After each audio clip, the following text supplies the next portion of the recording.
Alright, so we are starting once again the Narada Bhakti Sutra. We had done till verse 19, and till verse 19 we had discussed four different sages and the way in which devotion is expressed by them. Now Narada is talking about these sages from Vedvyas times. So Vedvyas's devotion aspect is different than Maharishi Garg Muni, then says Chandaliya, and the last one is Narada himself. So everybody's way of looking at love and devotion differs slightly. Actually, not much of a difference, but you can say, everybody has their way of expressing love and devotion. So in the Sutra 20, he says, let it be exactly as described above. So devotion can be described in this manner. The four different methodologies adopted by four different sages.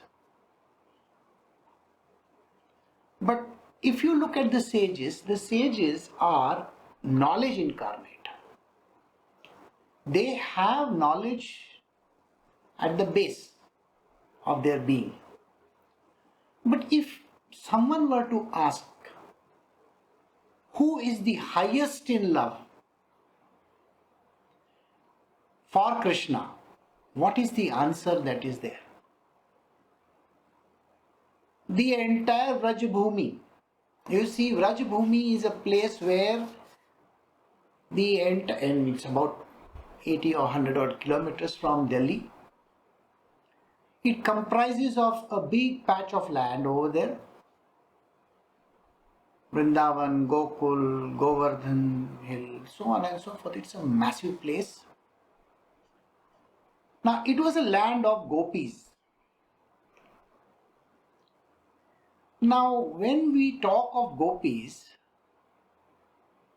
the time spent by Sri Krishna in that particular place is very, very short. But it epitomizes the entire idea called love. So we are going to progress. After listening to the four sages, we are going to progress to the path of the Gopis. So today we are going to take up what is devotion from the part of Gopis. How did they express it? So Sutra 21 says, just as the love of the Gopis of Vraja. It's a very simple sutra, one line, just a few words. But what does a person mean by this? Just as the love of the Gopis of Vraja. Now, when Krishna was born, he was taken over to another land because he had to be saved from the wrath of his uncle. At that place, he started growing up. So when he grew up, a lot of things happened. Now, think what exactly transpired during that time. A lot of demons got killed. I'm sure you know about that. A lot of stories related to Krishna are there. There is a story of Krishna where he stands on top of the snake also. You have heard about it. Because he has to rescue the ball which had fallen into that particular lake. You have heard of Putanna who comes to give him the milk. While all these leelas are going on, the leelas connected to his love life are also going on. It seems as if this is a parallel track. Now you will say, a child who is just about few years old, what can he think about love? But well, you are mistaken. Krishna is not a child. He has taken up a body. He had adorned a body at that point in time of that cowherd boy. So, what would be his age? He is eternal. There is no age. Just like I don't have to meet my Gurudev who must be thousands of years old, he is a young person that I meet. So, in the same way, when you were to meet Krishna, you would have met him as a young person, not as a small baby. So, his episodes connected to the Gopis are quite a range as far as this is concerned. Now, in the Bhagavad Puran, the mention is very minimalistic because it is not required over there. One of the principal Gopis over there, I'm sure you know, everybody knows the name. Name is Radha. Radha Rani. Her name is not mentioned anywhere. In any of the major texts, there is no mention of her name. When you ask, why is her name not there? Then we have to refer to some other texts which came much later. Brahma Vaivarta Puran, some part in Vishnu Puran, and some other Purans are mentioned where Radha's name is taken quite a lot. So the Gopis are the Sakhis of Radha. Now when we say Gopis, it sounds feminine, isn't it? Yes, on one side you can say everything is feminine. There were male also. So the male are called the Gopis and the female are called the Gopikas. Alright? But we are going to use only one terminology called Gopis. The reason is it goes back into the second divine unmanifest. And the second undivine manifest is the place where Sri Krishna comes from. Alright? And in the second divine unmanifest, the Gopis are all females and there is only one male principle. Now when we think about this one male principle as Krishna himself and rest all the female principles, now I am not saying they are women, okay? I am not even saying they are male. I am just saying they are principles. Principles means a particular entity, an essence. So they are the essence of feminine beauty, feminism. So not feminism like that, but the negative principle and the positive principle. You can call it by whatever name that you wish to. So when we assume these two principles from the Goloka, the place where all this started, to the earth where Golok Vrindavan is in this Vraja Bhumi, everything is replicated just like that. When I say replication, I will have to again define what is replication. Replication is simply what happens over there happens here also on this earth. Alright? In most of the scriptures it is written that there is a macrocosm and there is a microcosm, isn't it? Macro, big, micro, small. So whatever that happens in that netherworld of the divine happens in the macrocosm, in this universe at large, and in the microcosm, which is you. Every individual. Every individual is called a gopi. Alright? And every individual has this essence or the principle called Krishna in them, which is called the male principle. Alright? So one is the male principle, otherwise also defined by some other people as consciousness, the supreme divine consciousness within a being. Simply put, the God within you. Alright? And then the one that you are. That means who are you? You are comprising of multiple sheaths, bodies as we call them. So all these together is replicated in all these levels. So in the macrocosm and in the microcosm, everything is replicated. So the gopis, I have just given you an idea how this thing happens there to here. All these sounds very vague. So we have to tell you in terms of stories. Right? The kind of philosophies that are there, they sound very dry. So the stories of the gopis are there for us to enjoy. So when Krishna was very small, it so happened that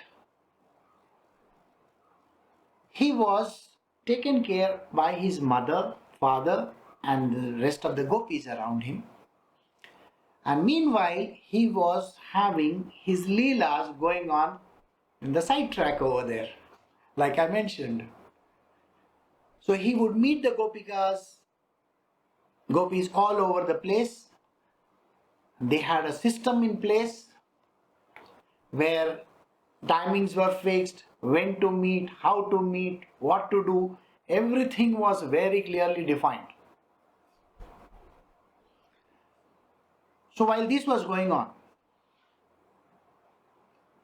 there is one more qualification which I have to make over here, one more answer. Krishna was married to Rukmini, as everybody knows, isn't it? And he had those 16,108 wives as mentioned. Then Gopikas, where do they fit into is the biggest question everybody will have. Many people in India have absolutely no idea who is the wife of Krishna, by the way. Everybody thinks, oh, Radha must be the wife. No. Krishna was married to Rukmini, Satyabhama, and so on and so forth. Radha's entry in this world is not from here, it is from Goloka. So it is just a replication of what is happening over there on the earth. So there are many stories of Radha, and she is not his wife. Okay? She is not his wife on earth. She is married to Abhimanyu or Ayan. He was also a business person in this Vrajabhumi. Radha's father was Vrishabhan.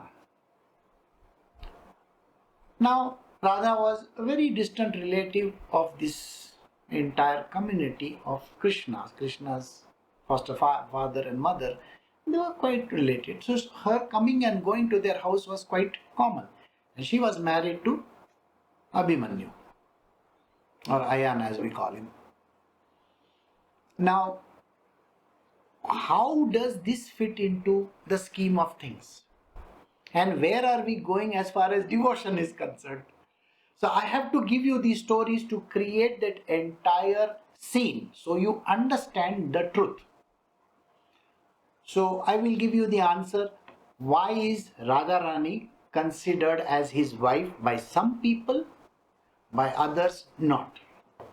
So there is a small story connected to that. Once it so happened that Krishna and his foster father were walking.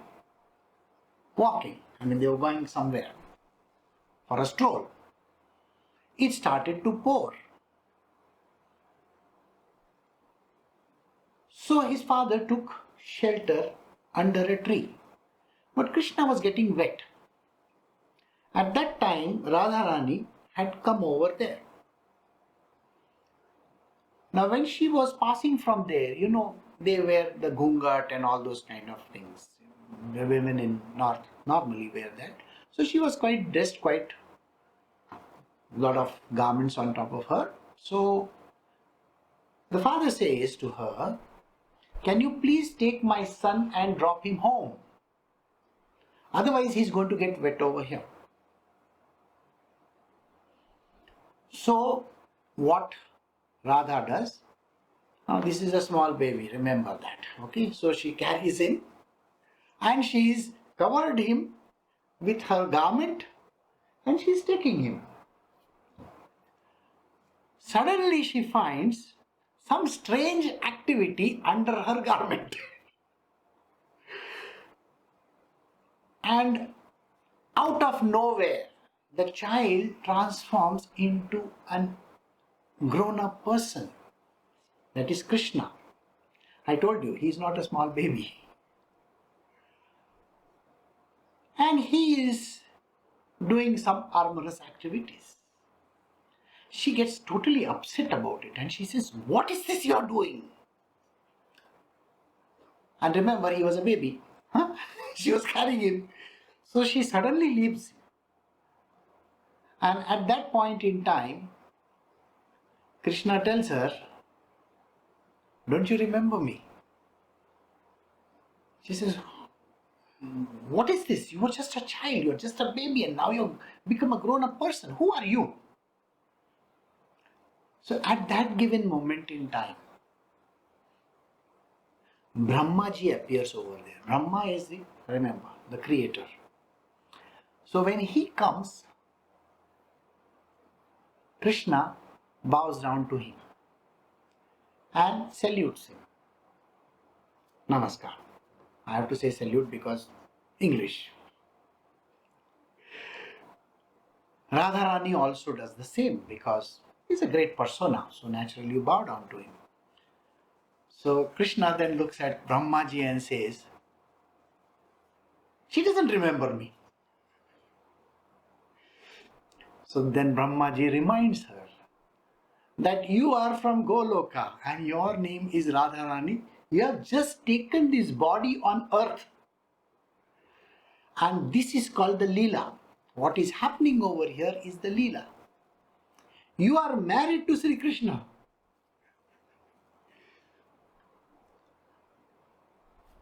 Reality dawns on her. Then she suddenly remembers who she is. She is the better half of Krishna from Goloka. We cannot say better half because there is nothing called better half as Goloka is concerned. I said to you, everybody is a female counterpart over there and the only male is Krishna. This is what I told you. So she is nothing but his half. So it is Sri Krishna himself who has converted himself into Radharani. Alright? Now why has he done is a very long story. We do not have time over here. But just to give you a one-liner over here, his job is to understand the term Love. How does a person love? So he creates another entity out of himself and that is how Radharani has come into the picture. So in the Goloka, they are a couple, they are married. So on earth now, Brahmaji is reminding her of everything. So she says, "Oh, I am married in that loka. Why not in this particular earth?" So Krishna says, "I think it is good. But I am still a baby."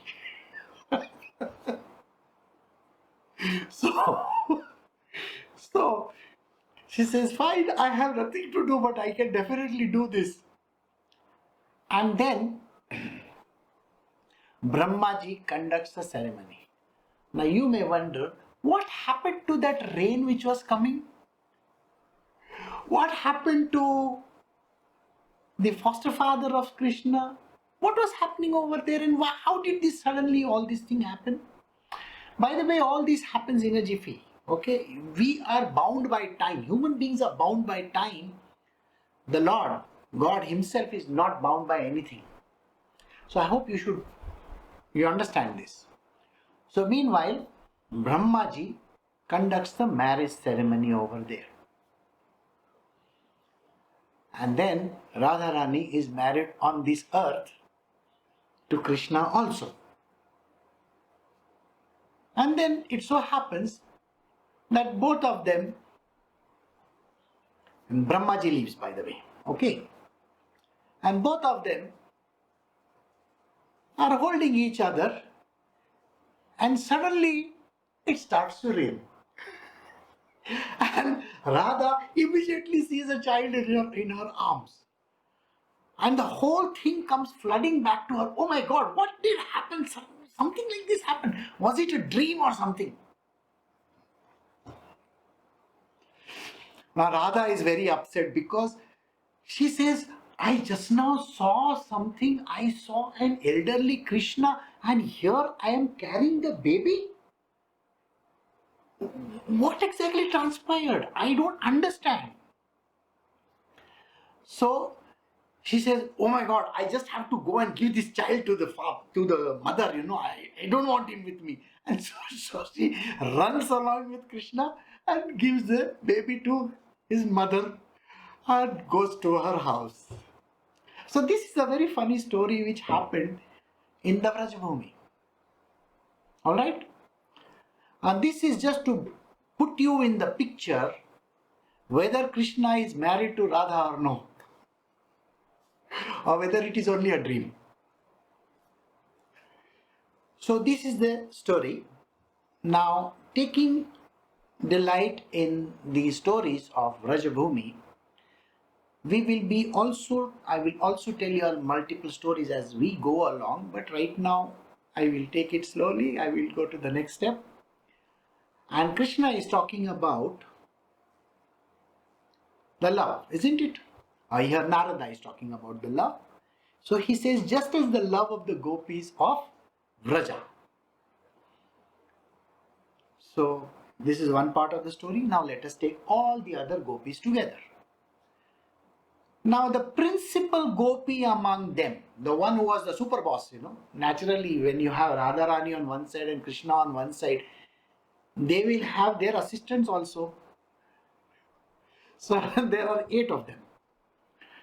The principal among them is called Lalita and Vishakha. Alright? So we are going to discuss only about Lalita right now. So she is the one who is pro. See, like we have pro one party and pro another party. She was pro Radha. So anything which Krishna said, she would be against it. She never, sided with Krishna any time. So Lalita was the main Sakhi. Sakhi means friend of Radha. So now this much is understood. I told you there are total 8 other Gopis, and they have a team of Gopis. That means there are thousands and thousands of other Gopis also in the picture. Who are they? They are staying in this particular place. The entire Vrajabhumi they are staying. So now we will go to the next stage where how the Gopis behaved with Krishna. Now Krishna, as you know, always carried a flute with him. I'm sure you know that. He was a young boy who carried the flute, and the flute plays a very important role, right? So Krishna would play the flute and all the Gopis would come to him and perform a very beautiful, like we have dance, kind of a dance, which is also enacted when we have the Navratri festivals in India. I'm sure you know that. So this particular dance is also performed. So it is called the dance of the male and the female principle, which means the soul and the body. When they come together, they perform this sequence which is called the Leela. So it is called Rasa Leela. What is the Rasa Leela? So I gave you what is called the spiritual meaning of it. So let us come to Gopikas once again, Gopis and Gopikas again. So there were these 8 Gopis and there were many other Gopis who would come together to perform this Ras Leela. It is a play of the human, that is the 3 bodies plus the 5 sheaths on one side and the divine on the other. We cannot exist without the spirit. You know this, isn't it? A body cannot exist without the spirit. Otherwise, you will be a dead body. So you, human beings, are comprising of these 2 things. One is the physical body along with other sheaths, and on other side, what we call as the spirit. We call it Jivatma. That is called Krishna, God Almighty. And then the body on this side. So now coming back to these Gopis once again. See, all this is a little complicated because I'm doing it for the first time with a lot of you around. So I have to go step by step. So kindly bear with me. Alright, I know it sounds a little bit odd to hear all this, because I am giving you little swaths here. But I'm going to piece the whole thing together so you understand it better. So these Gopis, they perform a dance which is called the Ras Leela. How is this Ras performed? There are 2 people in the center, which is Krishna and Radha. Around him, going round him, are the 8 principal Gopis, in which 2 of them I told you, Lalita and Vishaka. Now each Gopi goes round.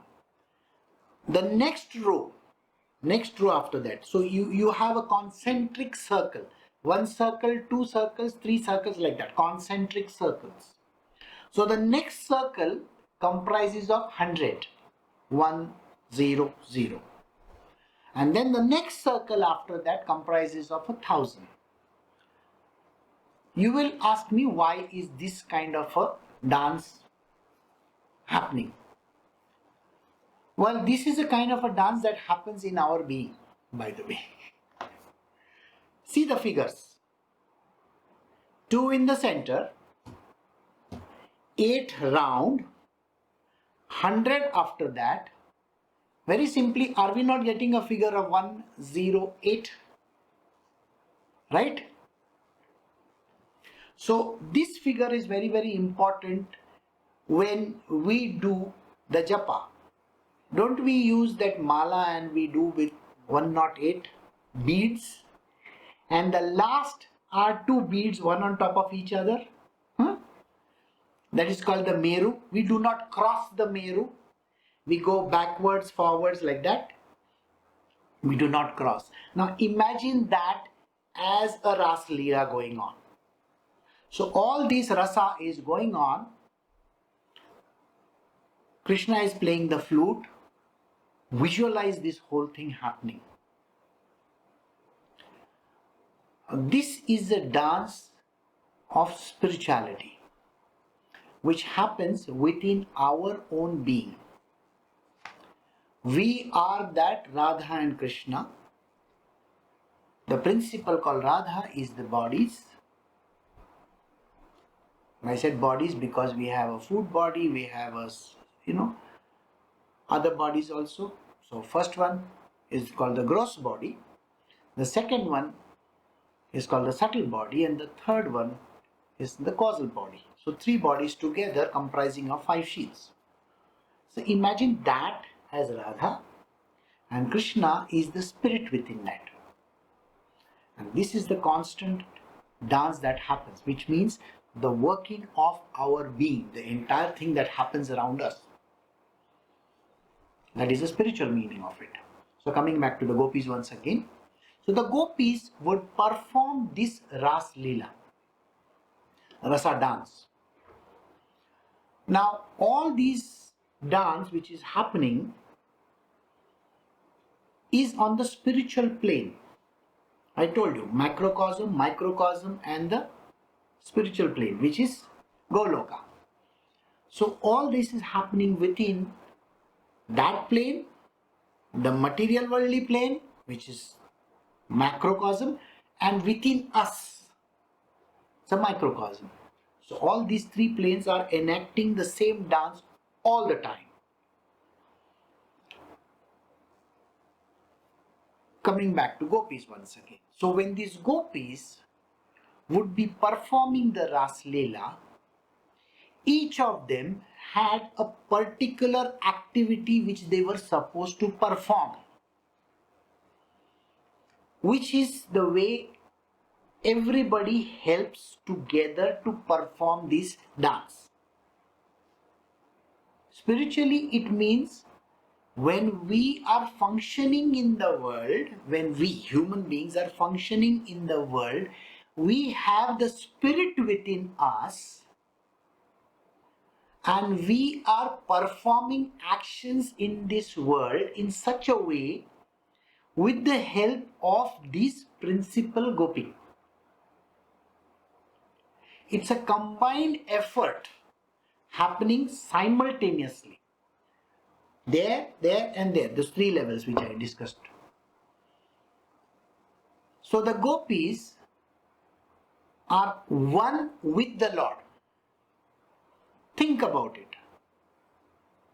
Can we have something going on in our world without their help?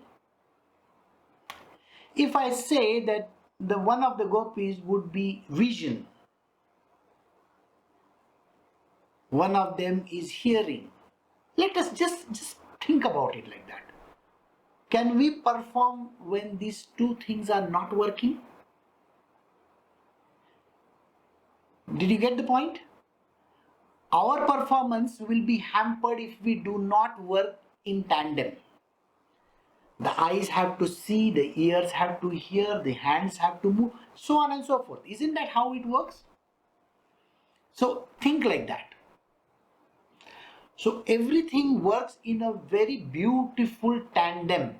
Tandem, you know how tandem bikes work? Everything has to work perfectly. Synchronicity. It's only when the dance happens within the being that we can perform our human activities perfectly. Otherwise, we cannot. This is the spiritual meaning of those words. So now the stories aspect of it. The Gopikas, the moment Krishna started playing the flute, they would run from their houses and come towards Krishna. Alright? Which means they had their own families, by the way. So in Vrajabhumi, every Gopi had her own family. And whatever way they were dressed or whatever they were doing at that point in time, they would just drop that and run. And they would come towards Krishna and the Ras Leela would be performed. So anybody who has to understand how this thing works should definitely take a trip to the north where Vrindavan is there. You can go to the town of Vrindavan and you can get a little feel of that place. There are different places in that land where there are different stories enacted by Krishna and his Gopis. One of them is the Govardhan hill which was raised by Krishna. So the love of Gopikas, how does it differentiate? So there is a very beautiful story of Uddhava. Those who are following my morning satsangs, I am doing Uddhav Gita in the mornings. Saturday, Sunday, 6:30 to 7:30 I'm doing that. So coming back to Uddhava. See, all these stories which I told you are in small bits. So what is this love of the gopis is what I am going to establish. So Uddhava is meeting the gopis after Krishna has gone away. I am assuming that you know the story of Krishna and his life. I'm sure many of you have seen the movies and serials and all that. So you know very well who is Krishna, who is Radha, who are all these gopis. So I'm assuming that you know, and how did their love come into the picture. So Krishna has gone away. He has never come back after that. Now what he does is he sends his best friend over there, Uddhava. Now Uddhava looks more like Krishna. So when he is coming, the gopis look at him and say, oh, Krishna is coming.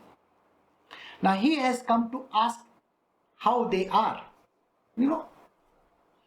So when he comes to Vrindavan, all the gopis crowd round him. They literally pile on top of him.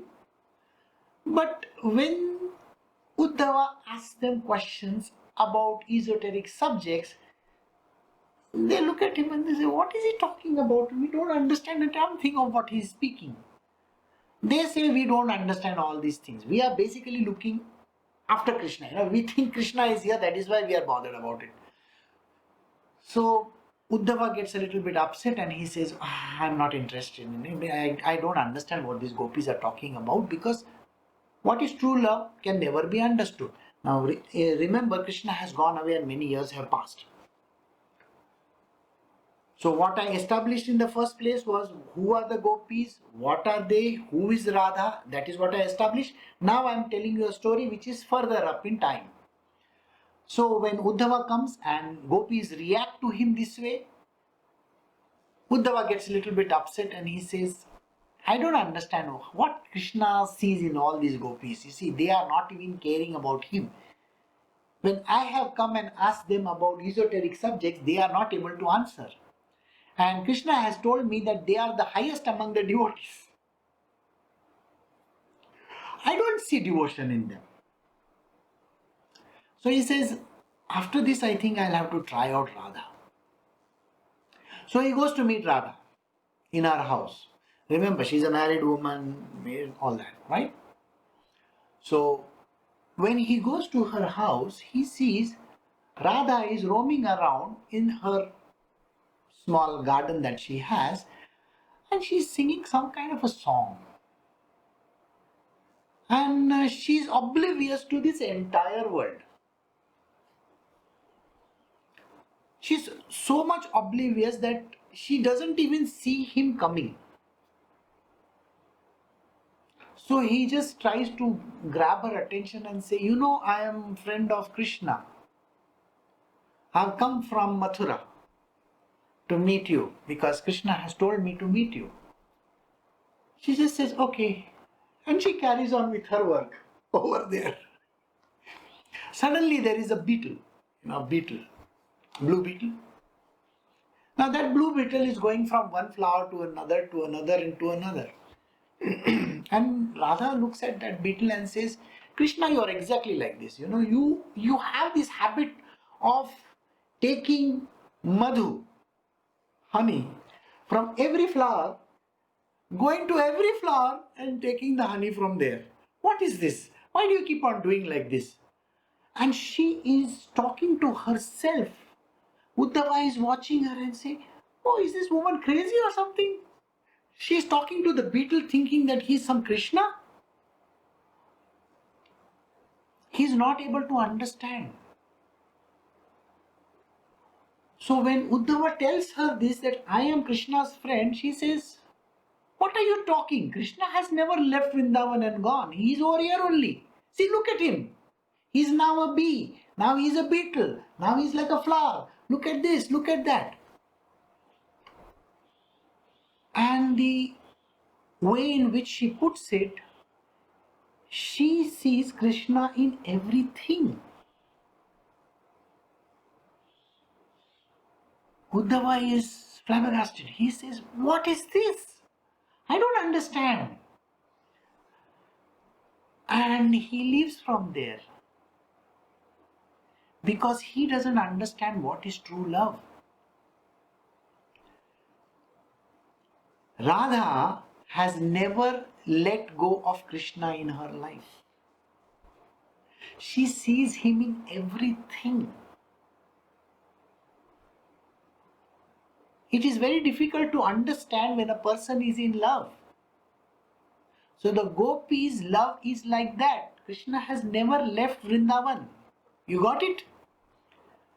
In another story, one day when Krishna is going away, and after he's gone away, Krishna's foster mother, Yashoda, she comes to visit Radha, thinking that Radha must be crying her heart out because her beloved is gone. And there she sees Radha is prancing around, dancing, doing all her jobs, daily chores that she's doing. She looks at her and she says, "What is this? Are you not upset that Krishna has gone away?" Radha looks at her, "What? Is he gone away? I don't think so." So she asks Yashoda, she says to her, "Ki, who is questioning me?" So Yashoda says, "I am questioning you." He says, "No, Krishna is questioning me. Krishna is standing in front of me, questioning me whether am I still here or not here. But you are still here."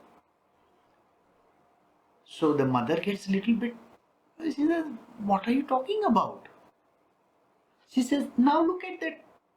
What do you see behind you?" So he says, "There is a cow over there. And there is a calf over there. Behind that, there is a tree laden with fruits." So Radha looks at her and says, "That is what you see. I don't see that. I see Krishna in that cow. That is Krishna. The calf is also Krishna. The tree is Krishna. The fruit laden tree is Krishna. And every fruit over there is Krishna. That is what I see. This is the highest form of love where the person never leaves. Krishna never leaves. Radha proves it to Yashoda that this is what is happening. Krishna is here in everything, but you can't see. The spiritual meaning of this is we are human beings. Everybody is a human being. They do not see God in anything. They cannot see the supreme divine consciousness in anything. You require the highest form of bhakti. The devotion has to be so high for that one Lord, Krishna, that you got to see Krishna in everything. Did you get it? So, to become Radha is the toughest thing in the world. You see, you have to see Krishna in everything. We do not see Krishna in anything. You see, human beings, you are my mother, you are my father, you are my brother, you are my sister, you are my husband, someone is aunt, someone is uncle, this is my boss, this is my company, this is this. We see individuals, we see things, we see objects, we see birds, we see animals. But we don't see God in anything. To have that highest devotion in the Lord, like a gopi, the way in which Radha brought this whole thing together is to see God in everything. Yashoda, who is standing in front of her, is deluded by Maya of Krishna. She cannot understand She looks at Radha. She looks at the cow. She looks at the calf. She looks at the tree. She looks at the fruits in the tree. She cannot see Krishna in that. She thinks, my son has left me and gone. Remember, Radha is the better half of Krishna. I have already established the story to you where she is married to Krishna. The physical form of Krishna has gone to Dwarka and before that to Mathura. Remember that? But for Radha, that form has never left from that place. How many people in this world can understand this? It requires the highest form of love and devotion to feel the Lord within us and to see God in everything. Do you understand? Narada is saying only the Gopis could understand this love. For them, Krishna never left that place. For Radha, Krishna is always with her. It is not that you need the physical form of that person, divinity, supreme divine consciousness, Father in heaven, God Almighty, Allah. You remember all these names which I took yesterday, day before? You don't have to have physical form in you. It is there within you as the spirit. And knowing the spirit is the subject of spirituality. Following other paths, you will never reach this destination. Please remember this. And Narada is going to emphasize on this subject where he will tell you either today if I am able to do or maybe tomorrow when I am going to do the subject, he will tell you that the highest form of knowing God is called devotion, the path of devotion or bhakti marg. There can be no other path greater than that. You can never reach the level of the supreme divine consciousness through any other path except through the path of love and devotion, the bhakti marg. And that is why bhakti marg is the superior path. No other path can go there. So Radha's story will tell you that the Lord stays within you and within this entire universe. And if you can see Krishna, the divine consciousness in everything around you, you have attained the highest devotion for the Lord.